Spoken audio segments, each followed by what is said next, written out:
The Secrets of Star Wars is brought to you by the Star Quest Production Network and is made possible by our many generous patrons. If you'd like to support the podcast, please visit sqpn.com/give. Hi, this is Vanessa Marshall. I play Hera Syndulla on Star Wars Rebels, and you're listening to the Secrets of Star Wars podcast. May the Force be with you always. You're listening to the Secrets of Star Wars, episode 95. Hello there. It's a power that Jedi have that lets them control people and make things float. Impressive. Every word in that sentence was wrong. Help me, Obi-Wan Kenobi. You're my only hope. This station is now the ultimate power in the universe. I find your lack of faith disturbing. It's against my programming to impersonate a deity. That's not how the Force works. Force is with me, and I am with the Force, and I fear nothing. Remember, the Force will be with you, always. Hey everyone, I am Father Andrew Kinstetter, aka Father Fett, and you're listening to the Secrets of Star Wars, where we talk about everything connected to that galaxy far, far away, including the deeper themes and meanings. Just a couple quick reminders right off the bat. You can get your own official Secrets of Star Wars t-shirt that encapsulates our philosophy of finding hope in a galaxy far, far away. They are super fashionable, especially as we head into the fall. So please go check that out, and you can get your own t-shirt by going, or hoodie. Hoodies are good for fall, so that would be the fall style there. You can get it at sqpn.com/merch. Also, please share the podcast on your favorite social media so that way we can get seen by more people who would be interested in listening to us talk Star Wars. And if you could leave us a review on your favorite podcast player, we would also really appreciate that. It gets us seen by more people. Plus, we get to know what you guys think about how we're doing, and we are always interested in that kind of feedback. So please go do those things while you're thinking about it right now, unless you're driving. Then finish driving and then go do those things. Today, we are discussing the Star Wars Visions episode called The Twins. And so joining me tonight on the panel is my almost twin, Angela Ciolana. I don't know about twin, but yeah, I'm happy to be here. It's almost like there's this whole force dyad going on between me and Angela tonight, since it's just the two of us, and we are talking about the twins. So, no evil light whip thingies are coming out from my end, so don't worry about that. Oh, good. Well, I don't think I could ride an X-Wing in space the way that Karre did either. So yeah, we'll stay a little bit more grounded on Earth here. But it was a very, very action-packed episode. So we're going to get to that in just a minute. The first thing that I did want to announce is that there was just a little bit of news, and it appeals to me, and it'll appeal to the book lovers out there. Angela, I'm not sure if you're going to get into these or not, but I sure hope to. Star Wars announced 4 new books that are coming out. I think they kind of vary between the Del Rey adult geared novels to, I think, some of the younger audiences as well. So the first one that they announced was Star Wars Shadow of the Sith. And so this is a story about Luke Skywalker and Lando Calrissian searching for Exegol after Return of the Jedi sometime. So I think this is even... Yeah, I think I read the synopsis, and it's even after Lando's daughter is taken from her. So you could sort of see this as a tie-in, of course, to Rise of Skywalker and a bit of a... not a prequel, but a story that leads into it for sure. The ones that I'm more excited about are the next 2. So they also announced Star Wars Brotherhood, and this is an Obi-Wan Kenobi and Anakin Skywalker story taking place during the Clone Wars. And so this is the story, Anakin becomes a Jedi Knight. And so I think it's his trying to figure out his relationship with Obi-Wan Kenobi no longer being his Padawan. So that one should be good. And then the next one is Star Wars Padawan. And this is a story of Obi-Wan Kenobi as Qui-Gon's apprentice. Mm-hmm. And I think that one I'm most excited about because when I was a wee Padawan myself, I used to read the Jedi Apprentice series, which were a series of books that were aimed at my age group, and they were all about Obi-Wan and Qui-Gon before Episode 1. So that will kind of it'll be a bit nostalgic for me, and I do appreciate that. Cool. And then the final one that they announced was Star Wars Stories of Jedi and Sith. So this is just a collection of stories by various authors regarding the Jedi and the Sith. So all of these are coming in 2022. So stay tuned for that if you are a book lover. Are you at all interested in jumping into some of those? Oh my gosh. My reading situation is like, I have so many books that I have to read. Yep. So I know that's the constant problem for so many people. Mm-hmm. I'm really not an audiobook person. I prefer to listen to music and just read a book. And really the only time I read a book is like when I'm traveling or something like that, like really, really read a book. So we shall see, but I definitely am interested in these books, and I'm glad that they're kind of they're really targeting the Obi-Wan thing, aren't they? Mm-hmm. They're really coming down on that, so maybe they're trying to get us ready for the Obi-Wan series. I don't think that's a coincidence. So yeah, I'm similar, but I do listen to audiobooks, and in fact, that's how I do a lot of reading. I like to sit down and read a hard copy too, but with the amount of traveling that I do, I actually prefer audiobooks or podcasts when I'm traveling rather than music. So I do get through quite a bit of books, and so yeah, so I'll add these ones to my list as well. So that being said, let's jump into this episode of Star Wars Vision. So Angela, what were your first impressions of this episode? Well, I want to preface my first impression by saying that I watched with the Japanese soundtrack or audio track first. And so that was my first impression because I do have differing opinions of the two different experiences of the English versus the Japanese with this particular episode pretty strongly. Okay. Yes, my first impression was actually, wow, I'm so blown away. I was totally blown away. I was sitting on the couch and I finished the episode and I looked over at my husband and I was just like, wow. I kept saying that was so good. I am a trained graphic designer and I have a background in marketing, and this particular art style just really appealed to me. The way that not only the style of the art, but also the way that they used the art to tell the story was so impressive to me. And just so many of these scenes were like, they could have been a poster. I just kept pausing it on certain scenes because they were so beautiful. So yes, my nerd heart was very happy seeing the Starfield and the Star Destroyers at the beginning, and the music was beautiful. I felt that the Japanese voice casted a fantastic job, and so I was happy. I was very happy with this episode. So I would somewhat echo that. So you had actually told us on our Slack channel to, or you suggested to us that we should listen to the Japanese first. So that's actually how I approached it as well. Mm-hmm. And my challenge with that is trying to read the subtitles quick enough that I'm not missing the art and the visuals. And I'm used to reading subtitles anyway, so that wasn't new, but I would agree that this was very well done. I preferred the English version, and I don't know if that's just because that's more what I'm used to and familiar with. I also, so the English actors, Neil Patrick Harris and Alison Brie, I've seen them in other things, so I was also able to kind of have a mental. I could see the person behind the voice, so that also I kind of appreciated.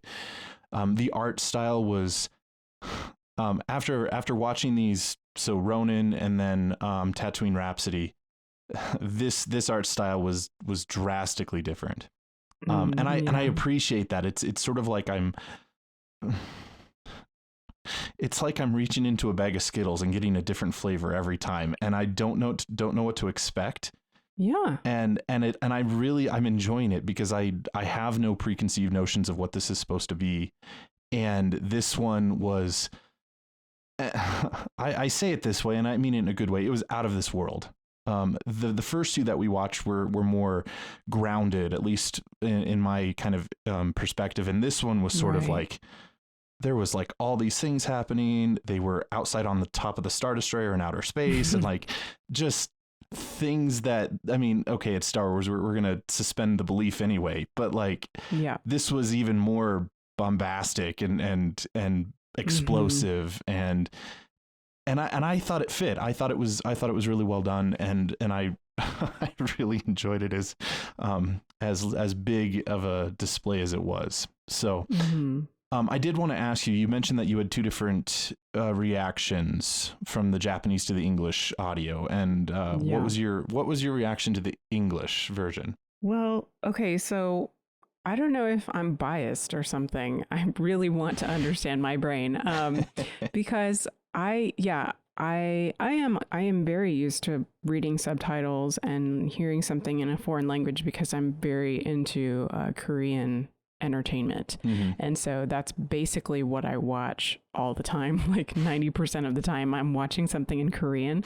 And so as I was watching the Japanese Japanese audio track, I was more so, I think, tuned into the story and what was going on inside of the characters. Versus when I was listening, of course, when I watched with the English track, I had already understood the story and the characters per se, but I wanted to kind of compare the two experiences for myself. And having watched the English version, I think partially because I did recognize the voice actors, the two main voice actors, that actually docked off a point for me because I prefer to just not recognize the voices especially in anime, because I just want the characters to be the characters and not to be Neil Patrick Harris playing a character or Alison Brie playing a character. It kind of takes me out of it. So that was one thing. They did a beautiful job, acting. I mean, gosh, Alison Brie with all of these like amazing yells and shouting that she had to do. That was pretty impressive. But I just felt like also the tone of their voices, I felt like in the Japanese, and maybe it's also a language difference that the Japanese language is not as quite nasally as the English language. And so I felt like there was a little bit more of that guttural kind of force behind the Japanese audio track that really kind of, I think, resonated with the story and the pain and the grasp for power that was so central to this particular story. So I guess that's kind of an overview of why I felt the English just did not resonate with me, as like it was almost like the audio track just didn't go with the visuals and the story for me. Sure. But I'm glad that you liked it because wow, we're balancing each other out. Look at that. Yeah, it's very appropriate. I'll give my 2 cents on that, and I'd never actually really thought about it until like just this moment, but maybe why I was okay with knowing the actor behind the voice is because I've done that before. So I'm thinking in particular of like Bo-Katan and and she plays Bo-Katan, but I've also seen the actress in other things. And so I sort of I don't know. I guess my brain can handle like identifying the meshing the actor and the voice together. Yeah. So I guess, yeah, we have different perspectives, but that's kind of what makes this fun. So, yep. So we'll jump into the story, and this one was very interesting for the whole story revolving around the plot of these twins that were created from the dark side. And it opens with this interesting looking Star Destroyer. And so it's basically two Star Destroyers that are connected by this, they call it a hypercannon. It's this this weapon that they're going to use to try to bring order to the galaxy. And this is one of those moments that afterwards I went, oh, duh. Of course they called it this. So it's a Gemini class Star Destroyer. Uh-huh. And Gemini is, in Greek mythology, the twins, Castor and Pollux, and it's the constellation Gemini is the twins.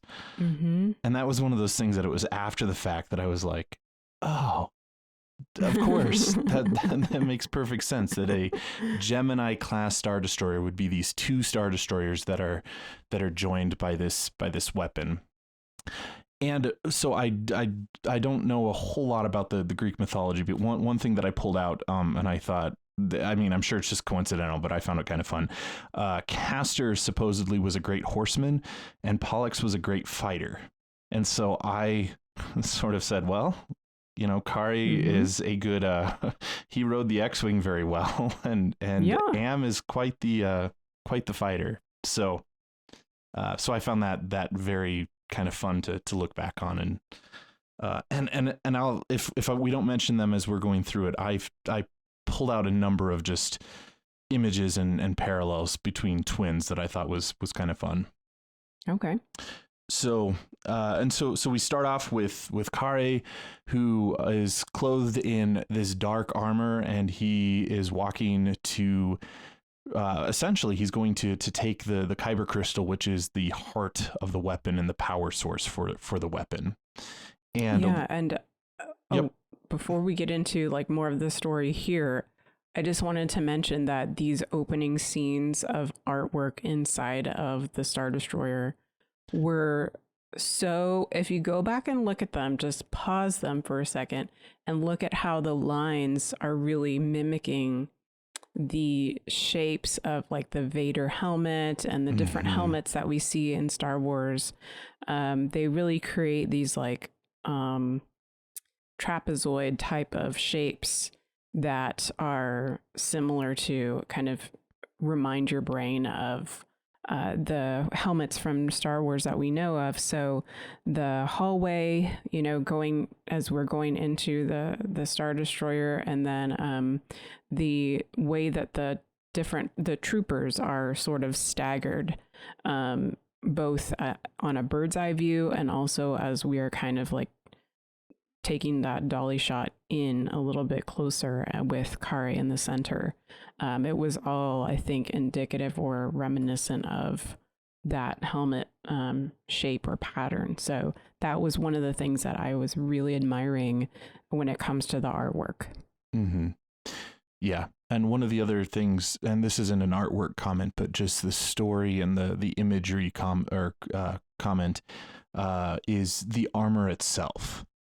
And this is something that I kind of, as I was going back through these episodes I was watching, I think the armor can very clearly symbolize their bondage to the dark side, or the power that created them, if you will.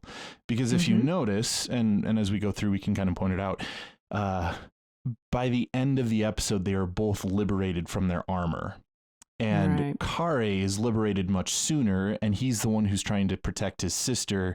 And at one point she loses her mask, and then by the end of it, she is fully liberated from her armor. And so I really appreciated the visual there of like being enslaved versus being freed from that. So at this point in the story, they're both fully encompassed in their armor, and that quickly changes.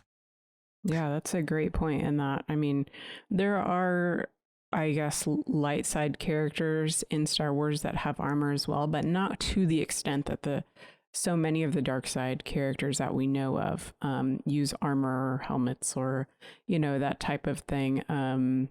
That is more so part of their identity, I would say, than the good characters or just the not evil characters, Mm-hmm. Well, and there's something too about having armor. I mean, you can take the metaphor and continue it. I mean, armor is a way to either protect ourselves. So, also being not vulnerable with one another, and so all as much as that can protect someone from the attacks of other people, it also it prevents love. So the metaphor of armor, like say around your heart or something like that, that we have to get out of in order to really encounter one another, even though we open ourselves up to the risk of being hurt as well. But love is ultimately worth that kind of risk.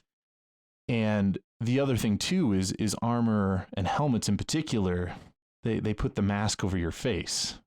So you're not as known. Again, you're less vulnerable when you have the mask on, but when you take off the mask, you can look into each other's eyes, and there's a vulnerability there that is needed as human beings and how God created us. But it's easier, I think, for us to have the metaphorical mask on when we are tempted to do something that's not in charity, or to do something that's wrong. It's easier to want to hide, and so we have to be willing to be vulnerable to let go of that armor and the mask. And I think I think those themes are playing through this episode. I'm not entirely sure at the end of it Karre sort of they're both born of the dark side, but Karre is sort of the light side character in all of this. So, it's I'm not entirely sure, where his heart is, but that dynamic is really cool to see played out. The other thing that I was going to point out at this point was, as any good quintessential Star Wars story, there is a droid by his side. Yes. And of course, his name is R-Duo. So there's another duo, two twins sort of reference, even if it's kind of an ancillary reference to it. And the droid ends up being way more of an integral part of the story, just like all the droids that we see play out in Star Wars. Absolutely. So we then shift the focus to Am, and we just kind of get an introduction to her and the whole idea behind the Star Destroyer. That they're ready to deploy it, and this droid is talking about how Am and Karre have this mission that they're going to complete, and the power that they have in this Star Destroyer, this Gemini class Star Destroyer, is going to help them accomplish that mission. And their mission is essentially like any of the Sith that we have seen. Well, not any of the Sith, but definitely Palpatine, to bring order to the galaxy, but through fear and intimidation and tyranny rather than through peace. Mm-hmm. We also get a brief montage of their creation from the dark side. And I thought that was really cool. Yep. I thought that was really interesting. It echoed some of the things that we've seen play out in The Mandalorian, the Bad Batch, the clone scientists. So, perhaps that's where they were drawing some of this inspiration of infusing these twins with the dark side and in their creation. And then we learn a little bit more about this hyper cannon is what they call it. And it's being charged by a kyber crystal, which is the crystals that are used in lightsabers. And this energy was going to go from the kyber crystal through the armor of the twins and then to the hyper cannon, which would then be fired and capable of destroying a planet or any resistant star system. And I felt that this was also quintessential Star Wars. You have a huge, ginormous weapon that's being used by the dark side, whether it's the Death Star, Starkiller Base in The Force Awakens. I'll throw out another one here, but this is from the Legends universe, the Sun Crusher, which was that was in the Jedi Academy trilogy. For those of you who are interested in that, that was a ship that could crush a sun and basically then destroy a whole solar system. So another kind of Star Wars theme is the big weapons used by the dark side.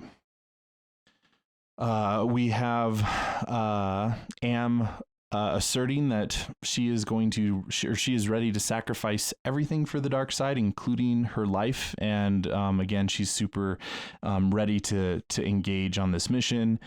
And that's when the story kicks up and the device can't be powered on because the Kyber crystal has been stolen and Karre is missing. So he's the only one who could have stolen it. So that sets up the initial confrontation between the two of them. Yeah, and you get that great little visual of where the only other person, like who can access this thing is Karre, and you look over to his little chair and it's spinning. It was a little bit humorous, I think they did a good job throwing in that kind of like little bit of like cheesy Star Wars humor every now and then. I mean, it was definitely kind of an intense story and acting and everything, but they still had those moments too. So that was fun. Well, and the next moment was also one of those because Karre is walking with his droid and trying to tell him that everything's going to be fine and they won't find us. And immediately he walks into the group of stormtroopers and he tells them, okay, you told me so. And, engages in the stormtroopers. And that to me very much felt like in A New Hope when Han Solo is running down the corridor on the Death Star and turns around the corner and there are all the stormtroopers and, turns and runs the other way. So yeah, another kind of comical moment, but also a reference and a callback to A New Hope. So Karre does take out the stormtroopers and he heads to his ship in the hangar, and that is where we have the initial confrontation between the two twins. And our duo heads off to the ship, which is going to be important later. And then we had another fun line and quip. And Am asks Karre, where were you planning on going with the Kyber crystal? And his response is to a galaxy far, far away. So, yeah, very, very on the nose there. So. Yeah. And so then we continue to have this confrontation. Am demands that Karre give her the Kyber crystal. And this is when Karre rips off his mask and this is the first time that he absolutely refuses to give in to that. And so again, I was seeing in that like, okay, this is a very concrete moment where he is choosing to liberate himself from being tied to this destiny by, the mission that they're supposed to be on. And in fact, one of the questions that I had was, who created these two? And like, what's the bigger plan here? And I mean, we don't know that. And the story isn't going to reveal that. But still, it's his first moment of like, up until that point, he could have easily have just given the Kyber crystal back and been completely back on board with the mission. But when he refuses, that's when he finally has made his stand and he takes off his helmet as a symbolic gesture of that.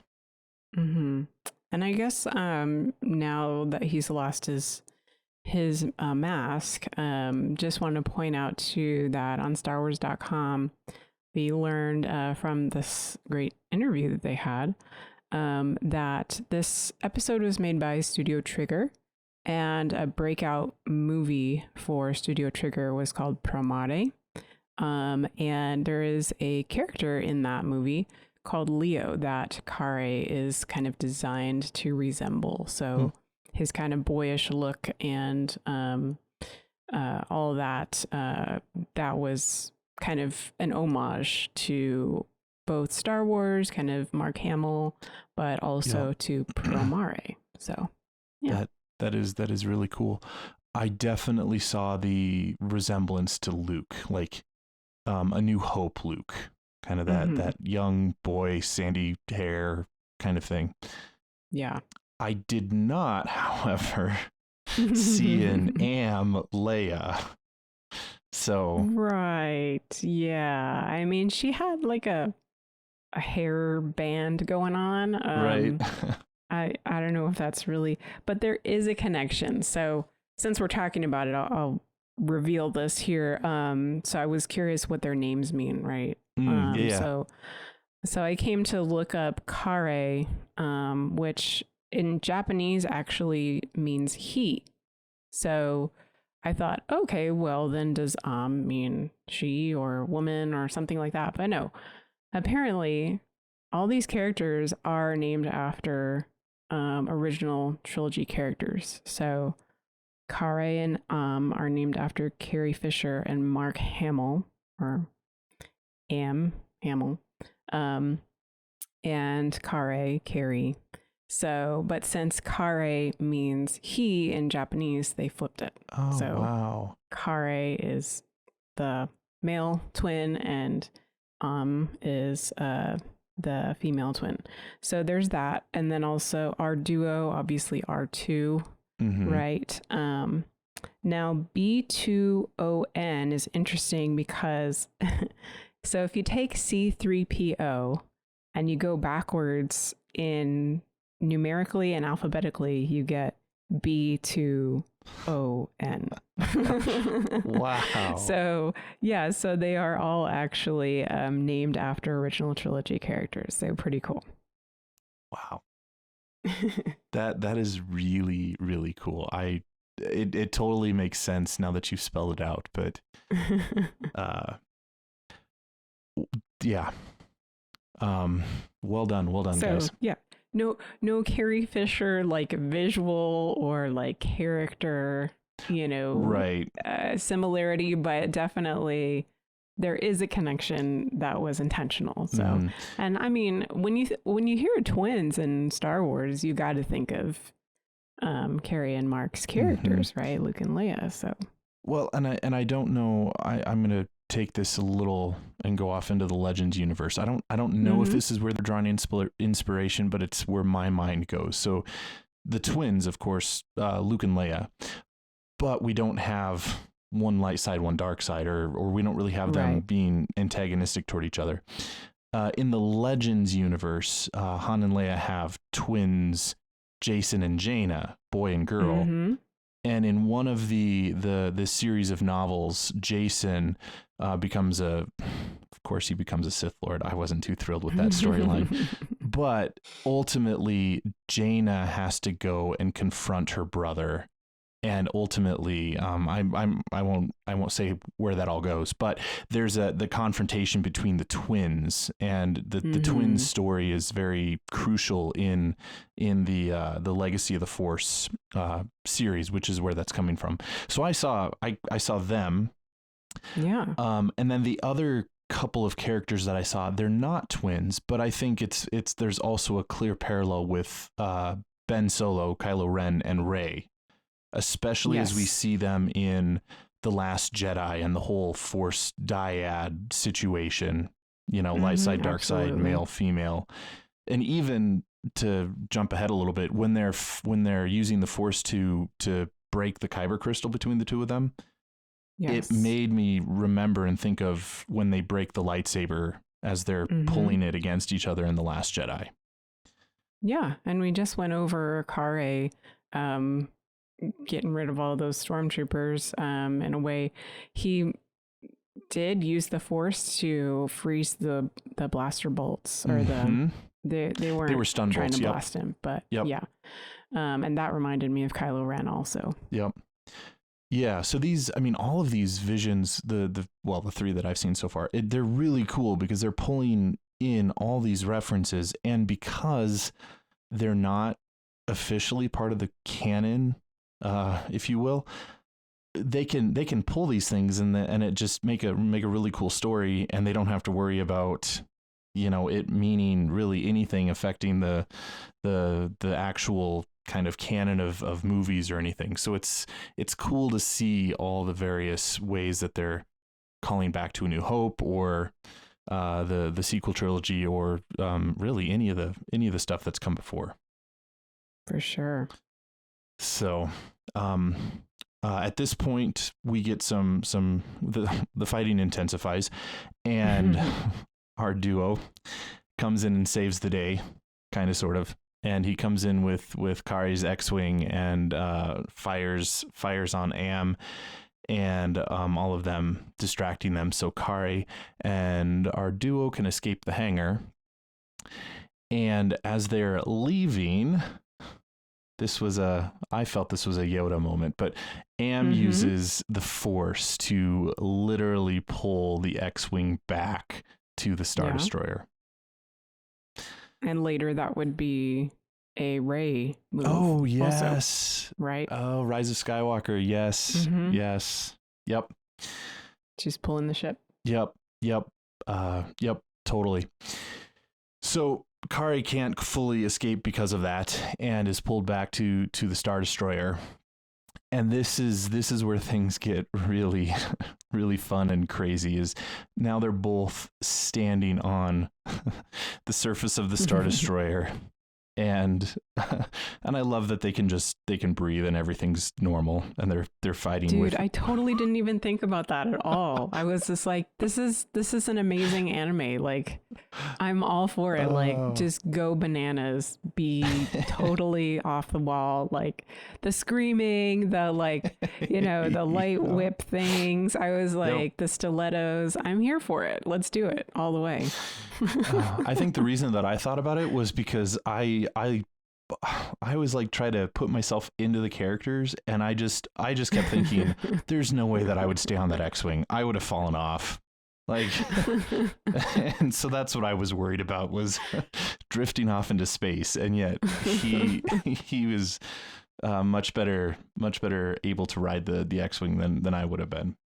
It's a very special Force ability. Yes. Oh, yeah. Don't ever put me on a motorcycle. I think I'd do okay. I can ride a bike just fine. But anyway, so that's when they have kind of their standoff, and because Am pulls the Kyber crystal out of the X-Wing, and that's what ultimately drags Karre back onto the ship. And so they have again kind of their standoff, and they are pulling at that Kyber crystal between the two of them. And ultimately what happens is that they break it, and they both get a piece of it. And this is really interesting because at this point we get a bit more of an insight into the motivation behind Karre and what he's really doing, because he had gotten a vision of Am dying if she had used the Kyber crystal and it went through her armor. And so ultimately what he's doing is trying to save her from dying because he loves her as a sister. And Am is sort of definitely the contrary. She is willing to sacrifice herself for the dark side, sacrifice herself for the mission, sort of isn't even really willing to recognize that he's just trying to save her life. And so they continue to fight about it. I appreciated that they added the Force vision scene, because I think it added some depth to the characters in the story. Ultimately, if we didn't have it there, I think it would have, it would have been a cool fight, but there wouldn't have been quite the character depth and relationship that we really end up with. So I appreciated that. And also artistically, just aesthetically, the way that it looked was really neat. Yeah, they sort of the colors were shifting and everything during the vision. This gave it gave a humanity to Karre and what he was doing, and revealed his motivation. Without it, it would have been very confusing to think there's these twins born of the dark side, and why are they fighting together? They should be, working on this mission together. But the motivation came in because of that Force vision, and ultimately it's love. That's what's prompting him to want to save his sister, which is that is the light side of the Force, the light side part of things. And that's why he sort of has that embodiment, even when they both use the crystals. Am puts one into her armor, to engage that process, and to counter her, Karre puts the kyber crystal in the lightsaber, and it's a blue lightsaber, so not even red. But she has almost like a General Grievous sort of mechanical parts to her armor that has all these red lightsabers that are also kind of whips. So that was kind of fun. Yeah, it was really neat. I like how we've gotten so far we've gotten the red umbrella lightsaber, and now we've gotten the whips. So I wonder what other kinds of saber devices we may see. Another thing that I wanted to point out, and I think this might just be again their kind of take on twisting the good and the bad, or the light and the dark, and the twins, is when they're fighting over the crystal. Am is the one who says that the crystal will bring hope to the galaxy, and Karre is the one who says that it will bring despair.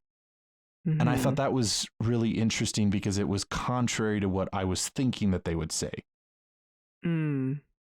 Yeah, well, I think ultimately it went back to that whole idea of the people that worked for the Empire thought that their mission to bring order to the galaxy was what was needed and what was the good and upright thing to do.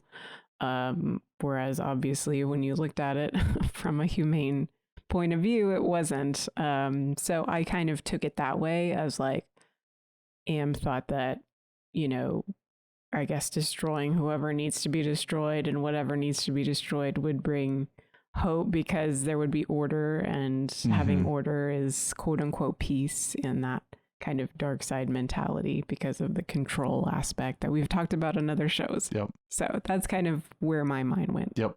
And I think that's exactly true. It was just, I'm so used to the Jedi saying, we're going to bring hope to the galaxy, and the kyber crystal too is meant to be a symbol of hope, as it's seen in a lightsaber that's not red, that's not bent to the will of the Sith. And so to just hear them say the opposite, even though from their perspective it totally makes sense. It was just another kind of moment of I had to kind of stop and kind of reason through their thought process there. Yeah.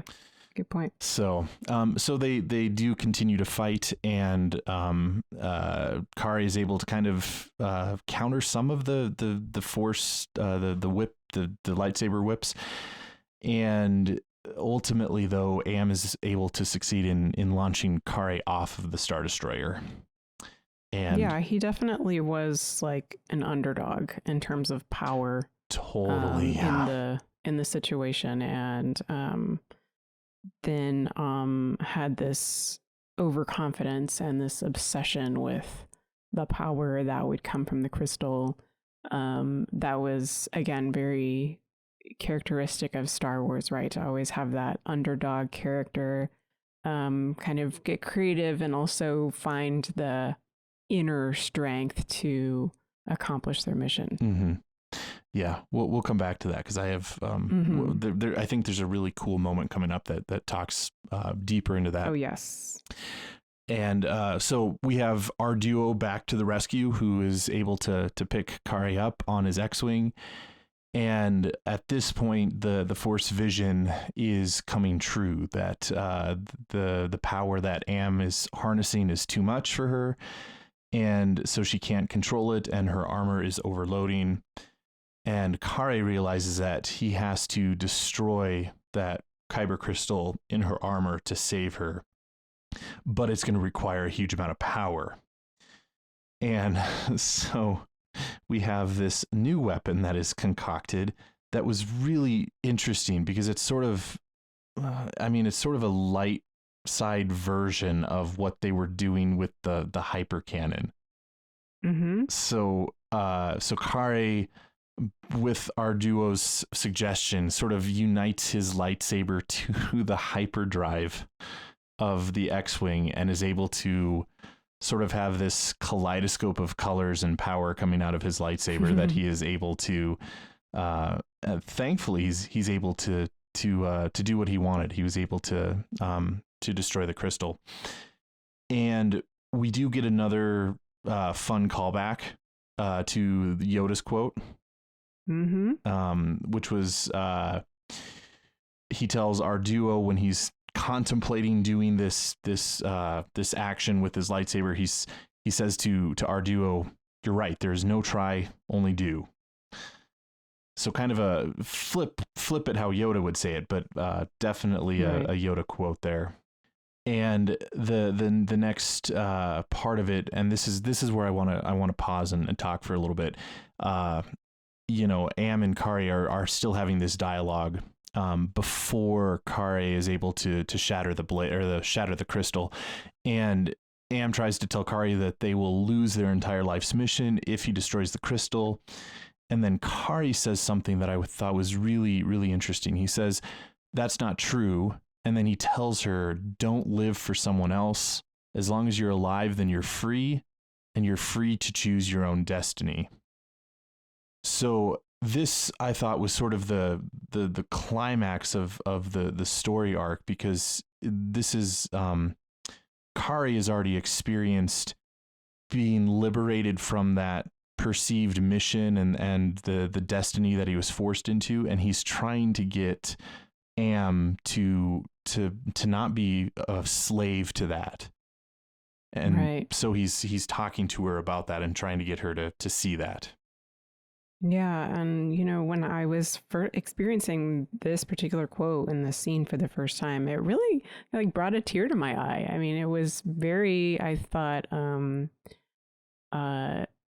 it resonated, I think, with so much that's going on just in life. I mean, the preciousness of our lives, the preciousness of our freedom to choose, and our freedom to, as long as you're alive, then you're free. You're free to choose your own destiny. I just, as a Star Wars fan, that definitely resonates with me. The beauty of Luke saving Vader as much as he could, for those precious few moments that he had with his father, and his father chose to free himself and his son from being a slave to the Emperor and to the dark side. And so many other iterations over Star Wars stories. But yeah, I thought that was beautiful. And the fact that it was between a brother and a sister, again, the family aspect, was very Star Wars as well. Yeah, the word that I wrote down was vocation. And we have talked about that before. And so I thought it was very appropriate that it was echoed here. The whole idea that we should be who we were created to be, not what someone else thinks that we should be. And we have this happen all the time, even unintentionally. If you have, a parent who sort of is prepping their child to live a certain kind of life, or they want them to be, a lawyer, a doctor, and sort of putting this pressure on a child to be something that perhaps they don't want to be. And that's ultimately destructive and not healthy. but a vocation is something that is freely chosen, and it's not something that is imposed upon us. And that's the way that we should respond to our destiny, if you will, is with that freedom, and not because someone thinks that I should do something. So, I mean, even just in my own life, my parents were very clear. Thankfully with me from a young age, I remember my dad saying something to me along the lines of, if you're a janitor and you're happy, we're happy for you. And it was that sort of idea that told me and it conveyed to me that I have the freedom to choose what I want, and I'm not feeling the pressure from my parents to do X, Y, or Z. Like, my parents didn't pressure me to enter seminary and ultimately to be ordained a priest. It was something that I was able to choose freely, and then have experienced the joy of that choice. And I think that's quintessential Star Wars too, is finding your vocation, your place, and ultimately not doing something because, it's what other people expect of you or impose upon you, but it's because it's what you're called to do. Yeah. And I mean, this maybe goes outside of the story, perhaps. We don't really know Karre's full intentions, but your vocation ultimately is for the good of yourself and everyone else. Yep. And that's part of the beauty of the choice that you make, right? That whatever you choose is going to bring about good in so many lives besides yourself. Yep. And perhaps that's maybe we'll get a part 2 for this one. I hope so. That would be neat. It's set up at the very end for clearly a sequel. Yeah. So I feel like this one and the second Visions both kind of set themselves up, but especially this one, because we'll get to it, but just the way that it ends is very it's just asking for it. Yeah. Well, and it comes pretty quick, because after he has this talk with Am, Karre is able to ultimately shatter the crystal in her armor and freeze her from it. And so this is when her armor fully goes away. I forgot to mention it. And that crystal was right over her heart too. And I think that was also symbolic as well, just from what we've been talking about.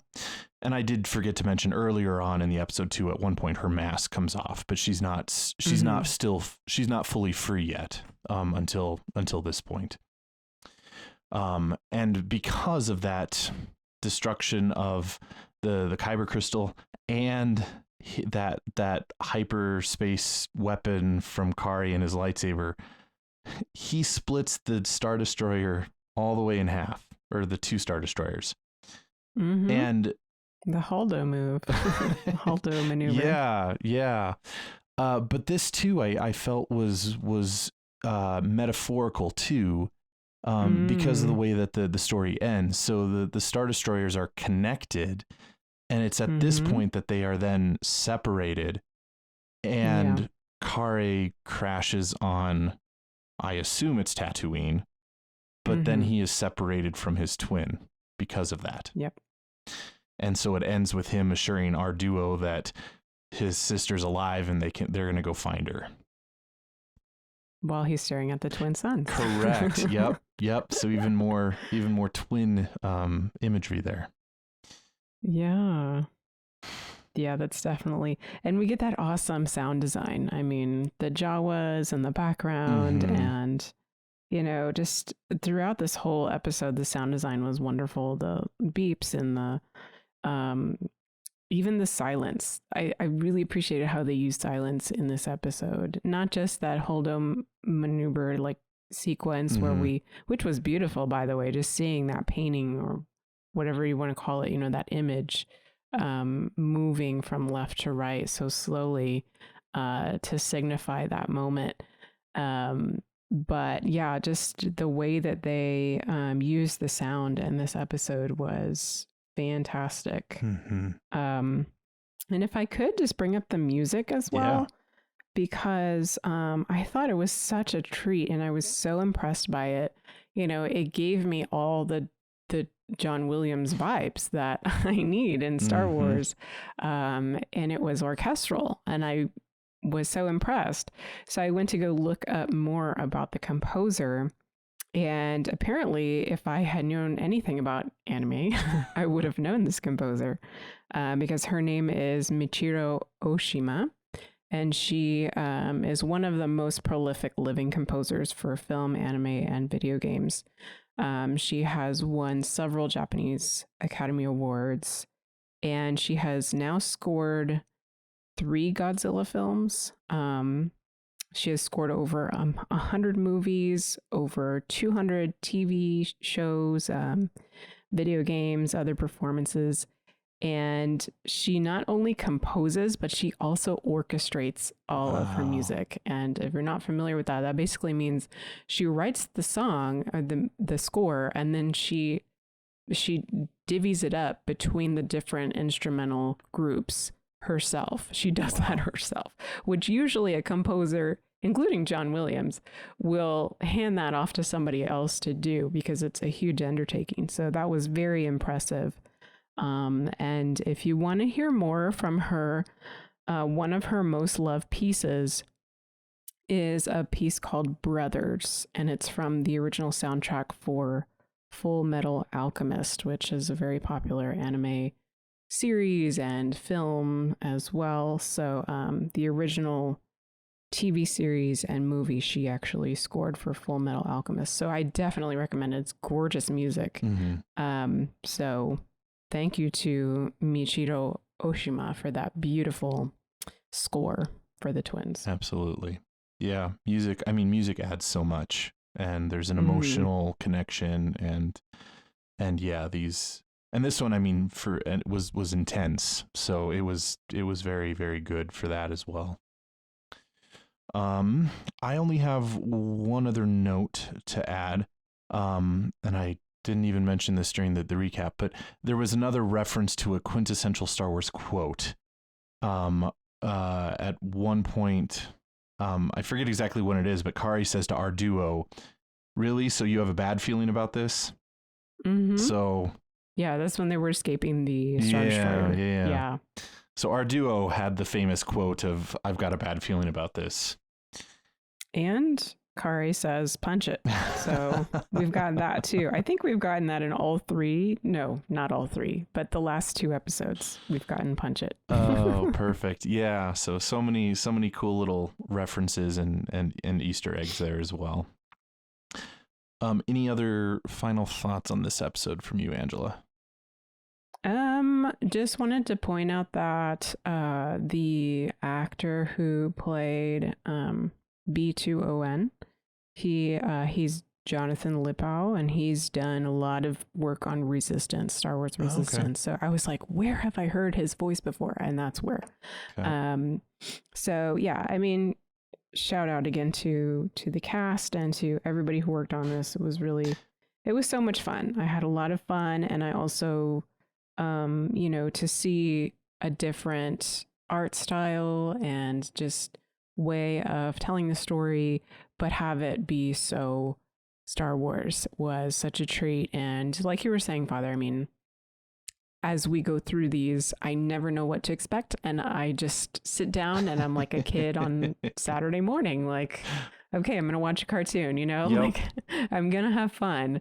And it's been a blast so far, these last 3 episodes. So definitely looking forward to what's ahead, and probably see myself rewatching this one. Yeah, this one was a good one. One more cast member to shout out from the English audio. Mark Thompson did the voice of course, yeah, T Stormtrooper. So Mark Thompson's a favorite of mine, and he does many of the audiobooks that I listen to. So just have to, because he's been now in at least 2 of them. He was in Tatooine Rhapsody, and then this one as well. And I'm not sure if he's in any more, but I look forward to. Yeah, and same for Neil Patrick Harris. So I wonder how many others they are going to be in. Like maybe because Neil Patrick Harris was in the last one as well. Oh, was he? Okay. In the second one. Yeah. He played, oh gosh, I have already forgotten the character names, but the main character in Tatooine Rhapsody was... Well, it was Jay, but that wasn't Neil Patrick Harris. That was... No, that was Joseph Gordon-Levitt. You're right. You're right. Yeah. No, okay, yeah, so I got that crossed. Very good. Yep. So, yes, we will see. Jonathan Lippow was in Tatooine Rhapsody, though. Yes, so. That's right. And we didn't... I don't know if we gave him a shout out. I don't think we did because we mentioned some of the others because Tamara Morrison is in there and Mark Thompson as well. Bobby Moynihan from Resistance also. Yeah. So cool. Yeah. Lots of good voice actors and yeah, we're excited for what's coming up next. So that is going to conclude our discussion this evening. But before we wrap up, again, we want to remind you that we are quickly approaching our 100th episode, which is an awesome milestone for us. So that's coming up in just 5 episodes. We're at episode 95 right now. So we are going to be going old school for that incredible episode. And we would like to feature you guys, our listeners, if you would want to be a part of it. And so to be a part of it, you can do one of two things. You can email us questions that you want to ask of us, both questions about ourselves as persons and podcasters, but also our thoughts about Star Wars and the shows. Or if you want, you can send us an audio voicemail, an audio track. If you can record, something on your phone and email it to us, we can play those on the podcast as well. So your voice can be part of our awesome 100th episode. So both of those, just send us your feedback, your questions, your audio feedback at starwars@sqpn.com. And help us make our 100th episode truly an awesome milestone. So that being said, we do want to hear what you thought of the twins as well. So you can let us know various ways. You can also email us feedback on the twins at starwars@sqpn.com. But you can also comment on our Facebook page at facebook.com/StarQuestMedia. And you can tweet us your feedback, and you can find us on Twitter at SQPN. And of course, we would like to take a moment to thank our patrons who make it possible for us to create the Secrets of Star Wars, including Damian M, Jean L, Chad M, Charlene A, and J M. Their generous donations at sqpn.com/give make it possible for us to continue the Secrets of Star Wars and all the shows at StarQuest. You can join them by visiting sqpn.com/give. Also, please, if you are not subscribed to the show, please make sure that you are subscribed so you don't miss a single episode. You can find us on Apple Podcasts, Google Podcasts, or your favorite podcast player. And you can find us on YouTube. Just search for the SQPN YouTube channel and hit that bell to get notifications for all new episodes. And you can also find all of our previous episodes by going to sqpn.com/Star Wars. And finally, we will be back next week as we will take a deeper look into the next episode of Star Wars Visions called The Village Bride. So until next time, Am, thanks for joining me and sharing the secrets of Star Wars. Arigato gozaimasu. And once again, I'm Father Andrew Kinstetter. Thank you for listening to the Secrets of Star Wars on StarQuest.